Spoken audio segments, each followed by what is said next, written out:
Assalamu alaikum wa rahmatullahi wa barakatuhu. Jama'a ina mai muku sallama irin ta addinin musulunci.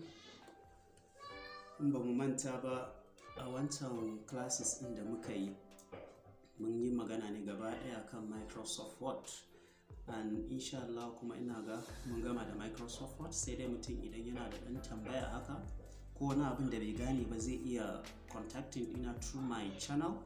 That's under comment box. Zaka je comment box ka mun comment, in Allah da ni kuma zan respond ji me problem naka akai, ko ma me kake da tambaya akai zaka iya tambaya na a wajen. In Allah da in ma phone number ne, ga phone number na a gaban screen, zaka iya kira na direct.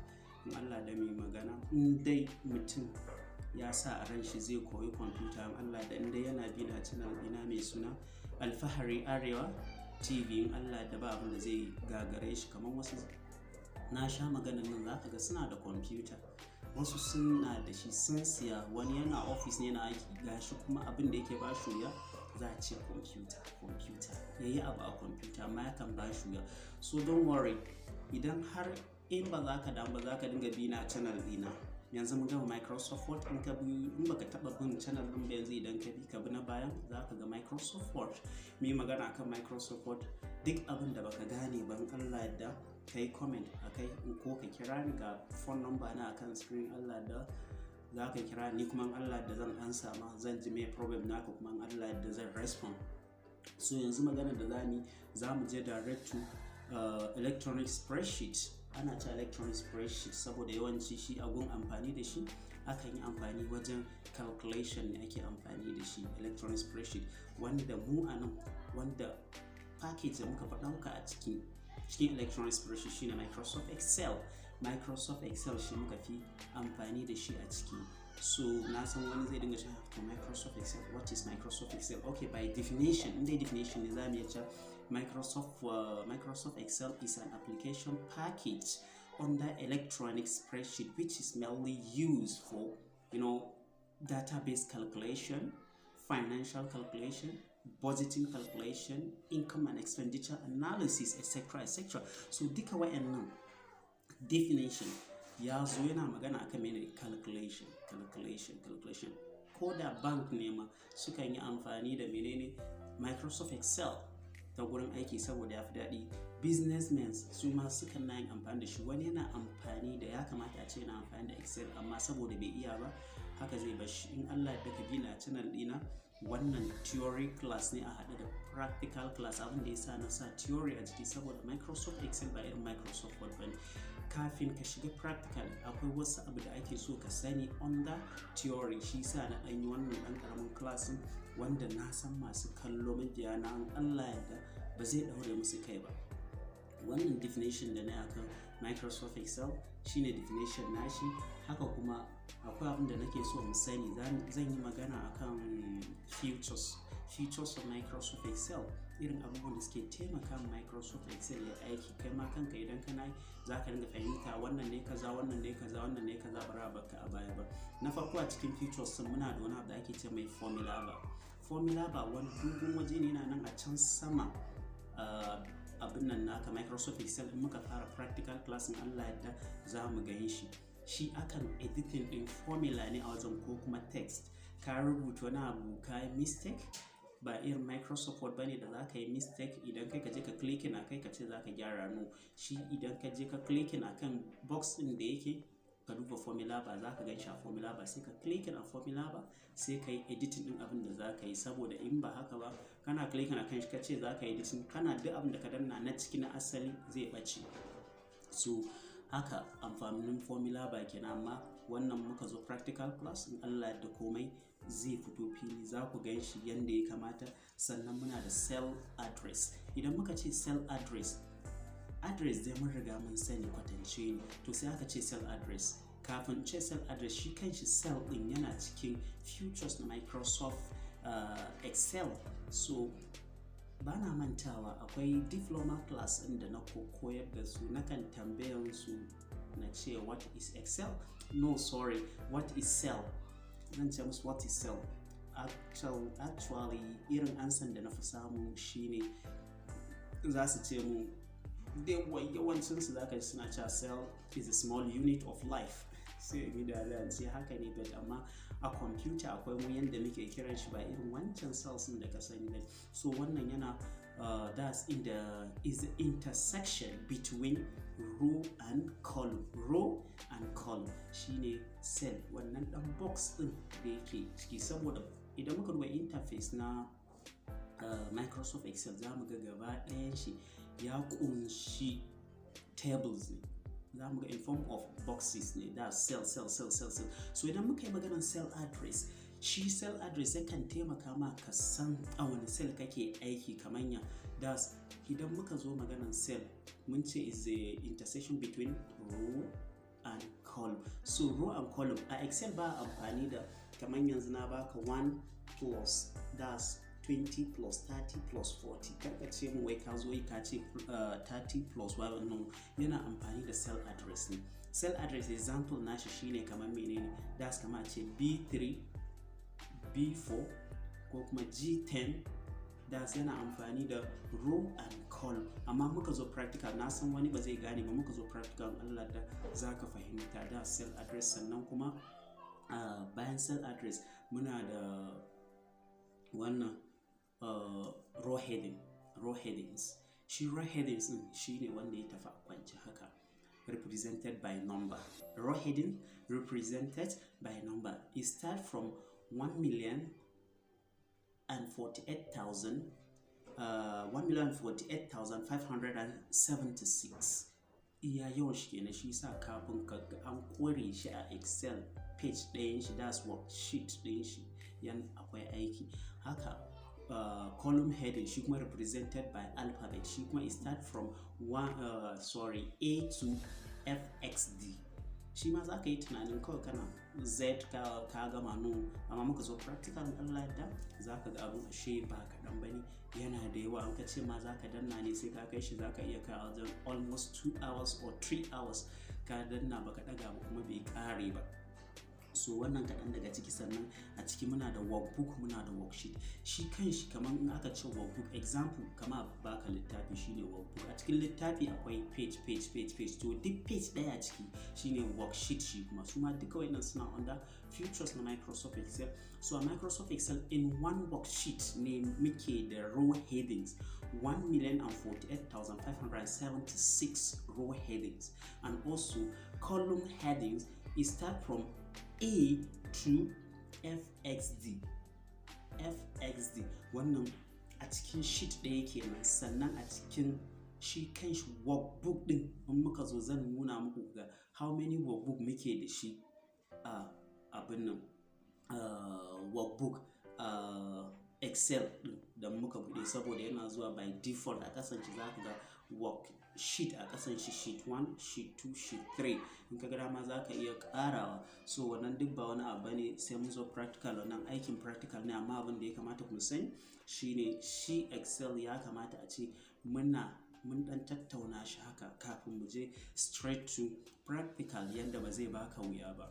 Yana son zuwa, ko da a ce kayi baka gane ba, za ka iya rewinding din class din ka daɗa yin baya da shi, ka sa ka ƙara gani, ka ajiye computer ka, ina yi kana yi Allah da ƙarshe za ga abu kuma ya tafi. Za mu yi summing, haɗa addition ba, za mu yi magana kan addition, za mu ga ya ake addition a ciki, za mu ga ya ake minus, da subtraction cirewa, za mu zo mu yi calculation kala-kala, har da su irin su score, su how to find a grade kamar yanzu A1 B1 irin wayannan, B2 sorry not B1 B2 B3 duka za mu ga yanda ake yin Allah da idan muka zo kowa. Wannan ba wani abu bane mai wuya, in Allah da za mu yi shi. Za mu ga yanda ake fitar da position, shi ma za mu yi calculation kala-kala. Akwai su income and expenditure analysis, shi ma Allah da za mu yi. Akwai reward calculation, Allah da shi ma in dai kana bina ka bina hankalin Allah da kai kanka sai ka yaba ma wannan channel da ake kira Alfahari Arewa TV, in Allah da saboda kokarin mu ba wai wani abu ne. Na san ni ban iya ba, ina kokari ne, amma kai ma idan kai kokari watakila through this class watakila har zaka zo ma in nayi wani abu da ba haka ya kamata ba za ka yi kaza ne. So you are always welcome. In dai har za ka ga mistake ɗina ka gaya min, na yadda kai masoyin gaskiya ne. Wannan theory class za mu tsaya da shi haka, yanzu kuma za mu shiga practical class. Da fatan Allah da na faɗa za mu yi amfani da shi, wanda kuma muka samu kuskure za ka iya mun comment ko za ki iya mun comment, na ce kaza, ni na san ba wai I'm not perfect, so kawai zan iya yin mistake a matsayina na ɗan adam. Sannan kuma duk lokacin da na yi mistake, please and please mabiyana za ku iya cin gyara na, ku gyara mu, ni ma zan ɗauka yin da nake yi haka, ni ma ina ƙara koya ne. So Allah ya sa mu dace. Assalamu alaikum wa rahmatullahi wa barakatuh.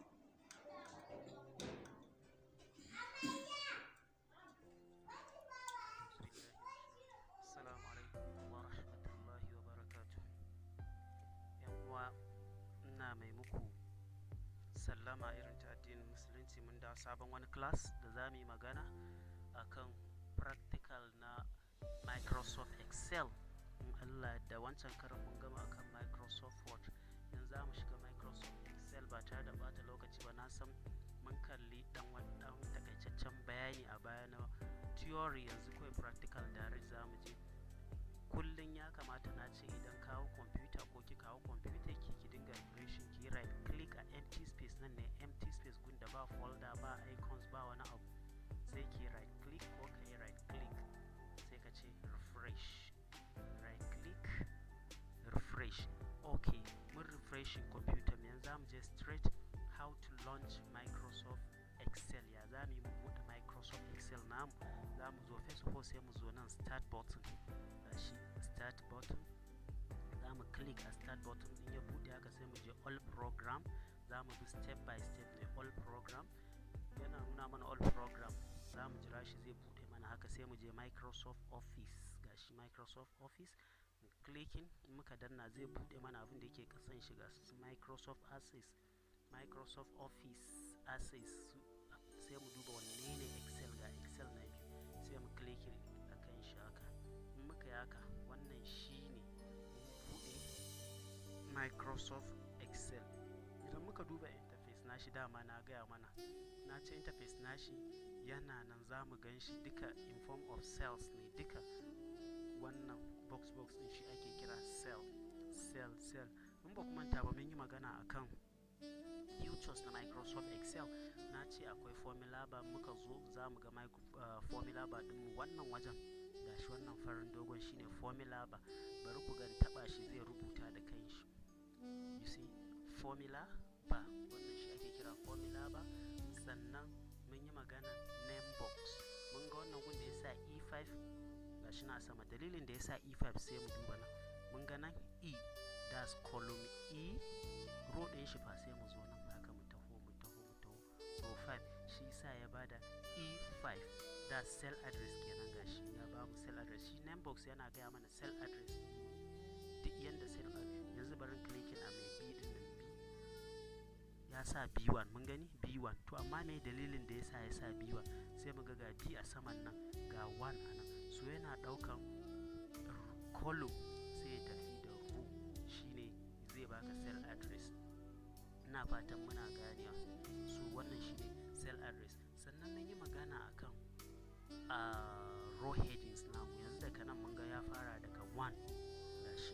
Yanzu idan muka ce za mu danna arrow abin nan, down arrow ko soki din, zai tafiya ne har sai mun gaji, ba za ma mu taba kaiwa inda ya kamata a ce mun kai ba. Kawai direct za mu danna control page down. In muka danna control page down, farko bari mu nuna mana gashi yana 1 ba. Okay, dukan mu yanzu mu danna control, an rike to mu duba page down, sai mu danna page down.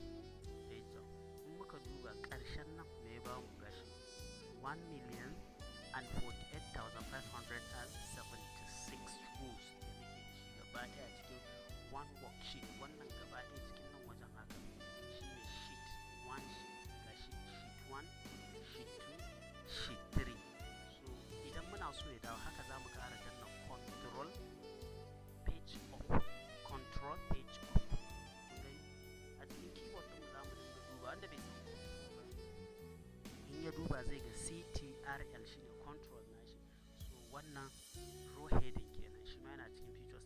ce akwai column heading start from A to FX, so ga A din shi ma idan muna so muka yi haka muka dinga dannawa zai ta tafiya har sai mun gaji. Wani zai yi tunanin zai je zai ko wani abu yana da yawa ba kaɗan ba. Mu tsaya haka mu danna control sai mu sa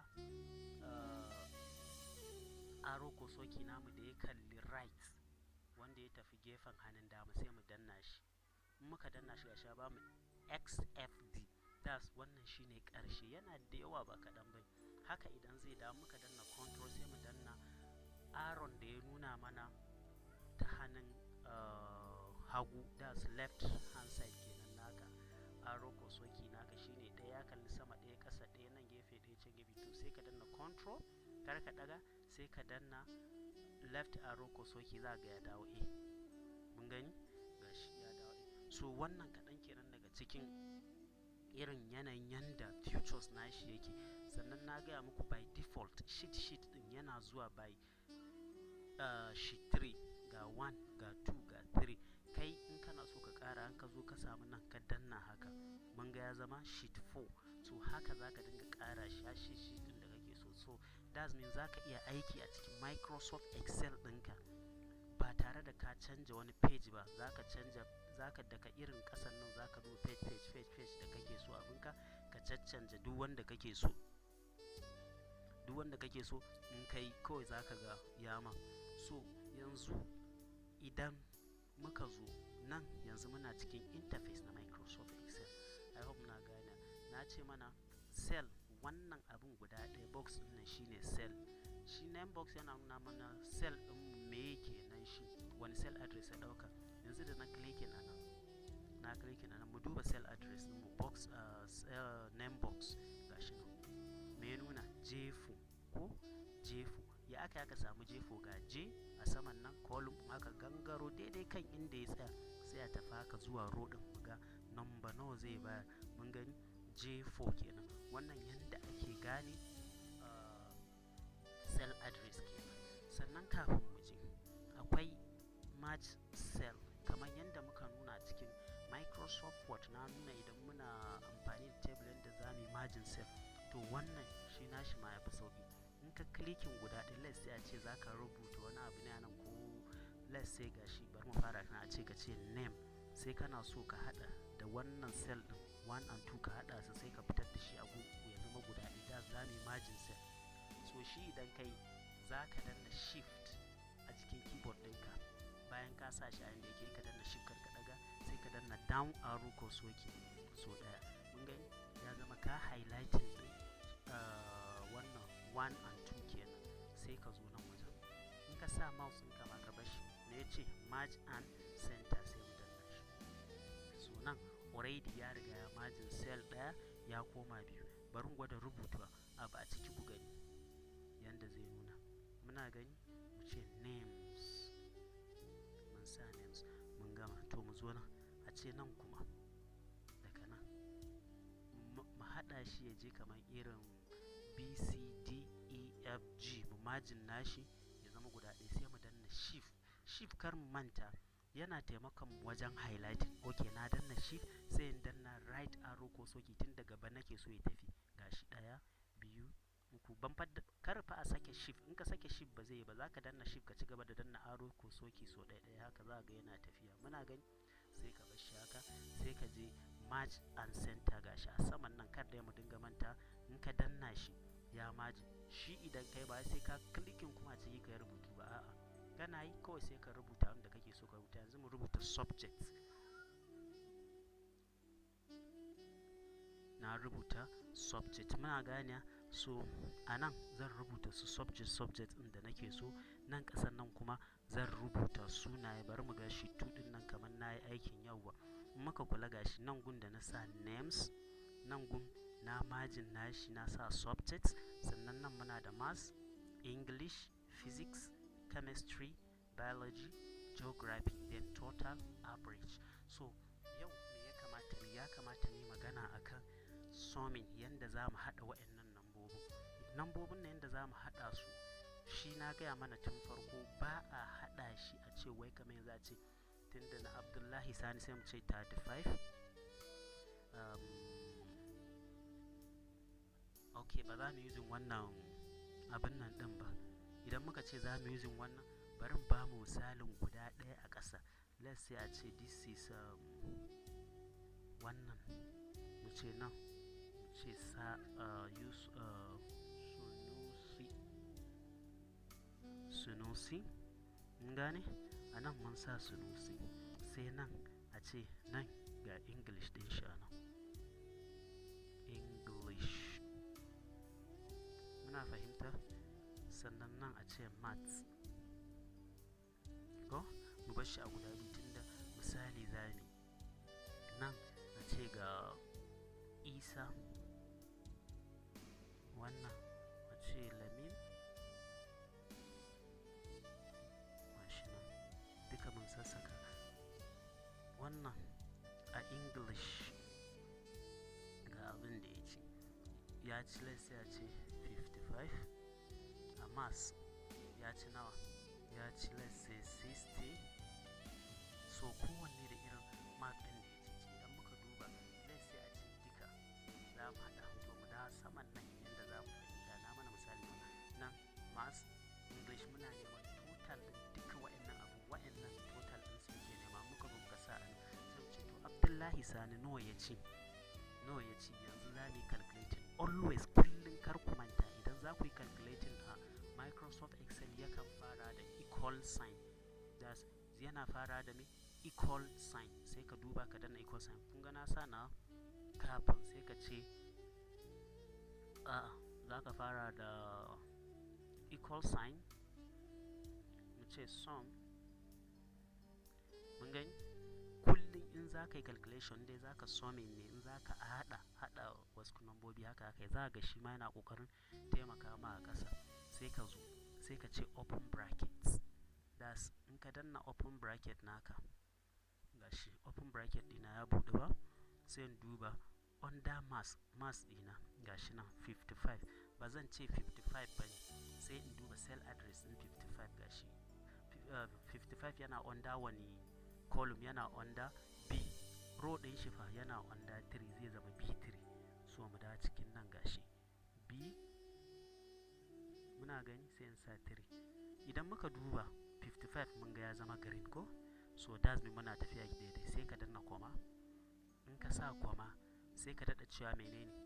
Me na gaba shi ma wannan C3 shine shi kuma me 35 C3 C3. Mun gani? Sai ka ce comma, za ka dinga yin shi separate by comma haka shi ma sai ka ƙara cewa na gaban shi D menene? Sai mu duba D under menene row 3, that's D3. D3 sai mu ce comma, na gaban shi fa shi ma zai zama E3. Muna gani? Comma, na gaban shi fa zai zama F3 sai mu ce comma, na gaban shi fa geography zai zama G3 sai mu ce G3. Mun gani? To shi muka sashi ba za mu bi shi da closing bracket ba, sai za mu bi shi da closing bracket, ba za mu mai comma ba, mu ce close bracket. Mun gani? Sai ka ce enter. Mun ga an san me yanda ya fita. Shi Excel duk abin da ka yi, in ma kuna tare da wani kuna exam yana kallon me kake, kawai ya saci an san da kai yasa, idan ka zo ba sai ka abin nan ba za ka iya kama shi, kawai ka clicking akan an san shi haka.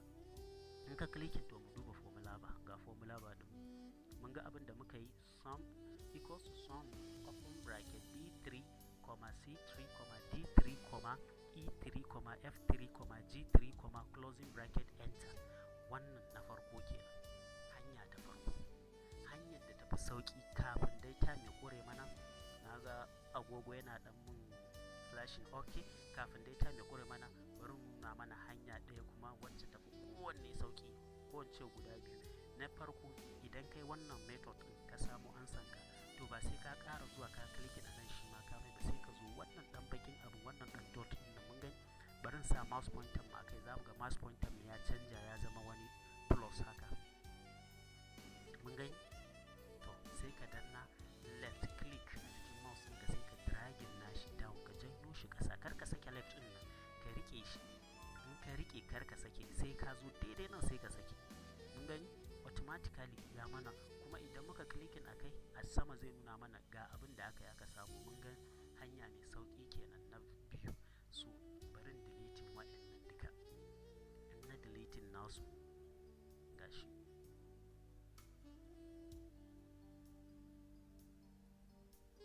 Nan na goggoge ansoshin da muka samu ne. So ɗayar hanyar kuma idan muna nema mu samu shi sai mu zo nan. In muka clicking a nan sai mu danna shift, kar mu daga na highlighting kenan, sai mu taho da right arrow ko soki namu. Right ka dinga danna haka har zuwa gun total, sai ka yi ƙasa haka. In ka yi ƙasa sai ka sake. In ka sake sai ka koma nan za ga auto sum. Okay, yanzu za mu ƙara gwada ɗayar hanyar mu gani. Za mu ga yanayin yanda zai bamu.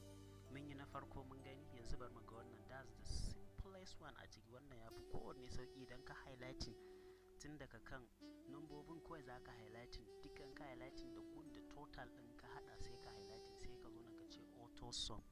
Mun gan shi auto sum, ba ɗan gefen za ka je ba, daidai kan auto sum ɗin sai ka danna.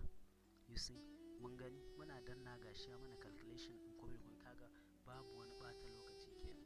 So wannan shine yanda za ka yi calculation naka na farko ba tare da wani ɓata lokaci ba. Haka in ma wani abu kake so ka yi, za ka iya bin kowane method na calculation ɗin kaga ka abin nan ɗin calculation naka. Yanzu mun yi wannan calculation ɗin, bari kuma ku ga wani calculation. Bari in goge wayannan.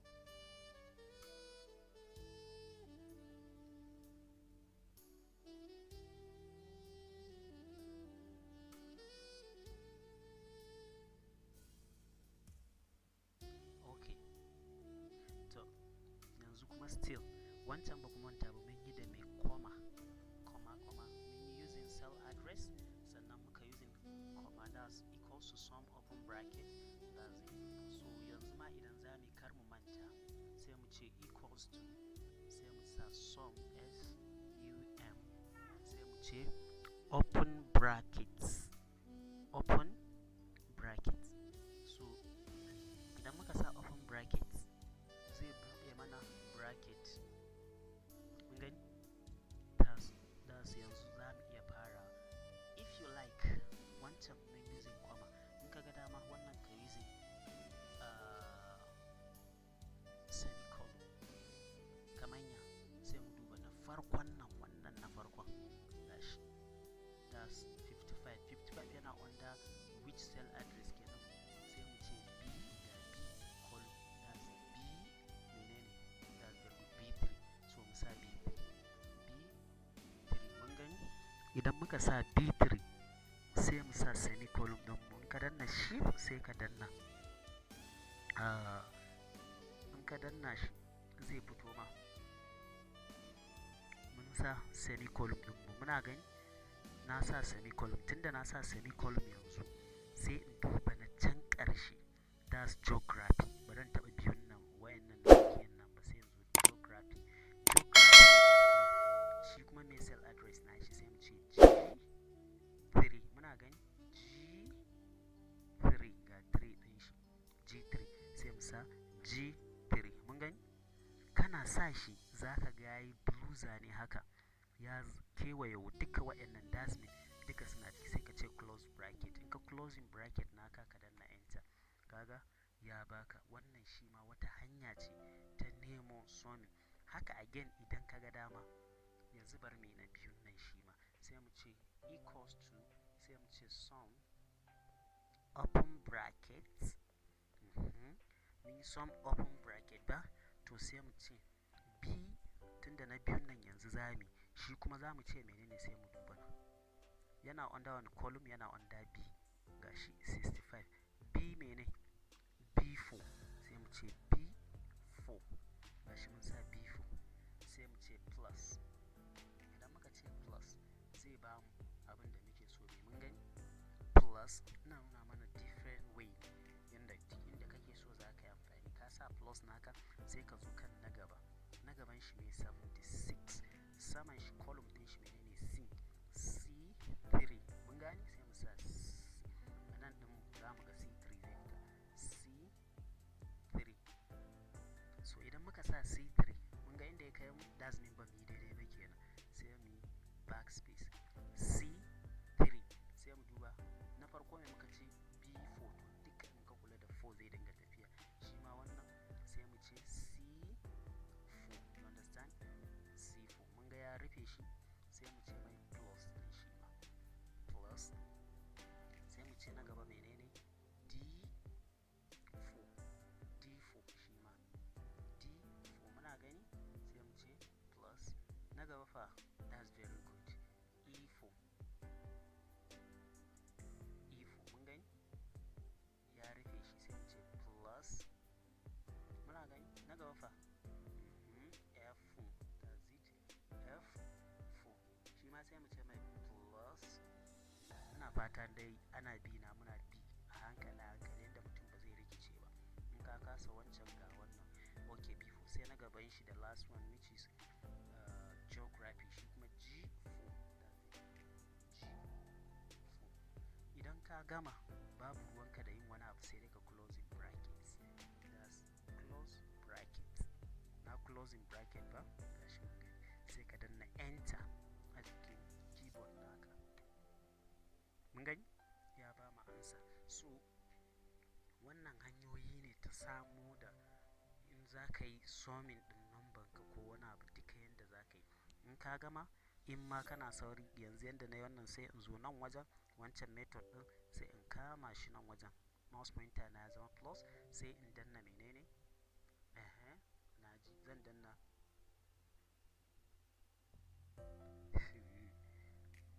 okay, to gashi nan ni bari za ka danna, in ka sa shi sai ka danna left click a jikin mouse naka. In kuma laptop kake amfani da shi akwai gefen left click, in ya zama haka sai ka danna left din sai ka ja shi ƙasa, ka ja shi ƙasa ko kika ja shi ƙasa sai ki saki, za ki ga duka sauran ya miki calculation. Kuma idan kika taba method din da kika bi na wancan din za ki ga the same thing su ma wai haka kika bi.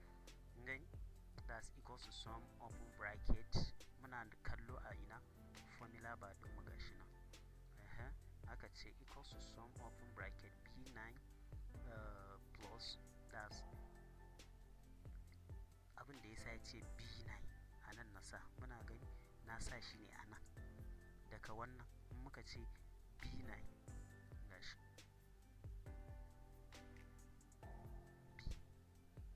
mun yi amfani da abin nan na B ne, amma kuma menene yana under menene 9 abin nan cell address din shi fa in muka duba za mu ga H9 shi kuma gashi H9. So wannan duk ba damuwa bane, gashi B9, ina B9 na shine na farko, gashi B gashi 9, mun gane equals to sum open bracket B9 ga B9 na, B9 namu shine mai 49, instead of you ka ce wai zaka sa 49 sai ka sa B9 plus C9 86, gashi muna gani C9 haka plus D9 77 kenan, that's 77 plus E9,